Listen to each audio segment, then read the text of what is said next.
తెలంగాణ ప్రభుత్వం దాదాపు 14 ఏళ్ల తర్వాత గద్దర్ అవార్డ్స్ని అనౌన్స్ చేసింది. అల్లు అర్జున్కి బెస్ట్ యాక్టర్ అవార్డు అని చెప్పింది.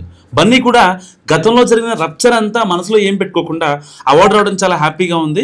ఇదంతా ప్రొడ్యూసరు ఇంకా డైరెక్టర్ వాళ్ళ కృషి అని చెప్పారు. అయితే కత్తికి లేని దురద కందకి ఎందుకని ఒక సామెత ఉంటుంది కదా. సేమ్ ఇలాగే ఇచ్చిన ప్రభుత్వానికి ఏం లేదు, అవార్డు తీసుకున్న అల్లు అర్జున్ కూడా హ్యాపీగా ఉన్నాడు.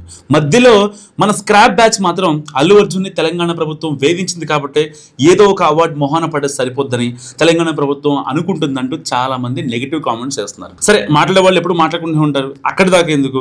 అసలు ఎర్రచందనం అమ్మే అలాంటి క్యారెక్టర్ జనాలకి చూపించి సభ్య సమాజానికి ఏం మెసేజ్ ఇస్తారని కూడా చాలా మంది పొలిటీషియన్స్ అన్నారు.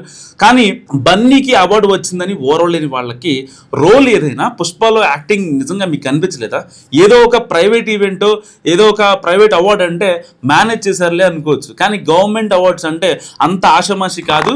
ఆల్రెడీ దిల్రాజు కూడా చెప్పారు అంతా చాలా ట్రాన్స్పరెంట్ గా జరిగిందని. ఆయనకు మాత్రం తెలీదా ఇండస్ట్రీలో లొసుగులు ఏంటో? మొత్తానికి చెప్పేది ఏంటంటే ప్రభుత్వంలో ఒక్క పొరపాటు జరిగితే చాలా కాన్సిక్వెన్సెస్ ఫేస్ చేయాల్సి ఉంటుంది.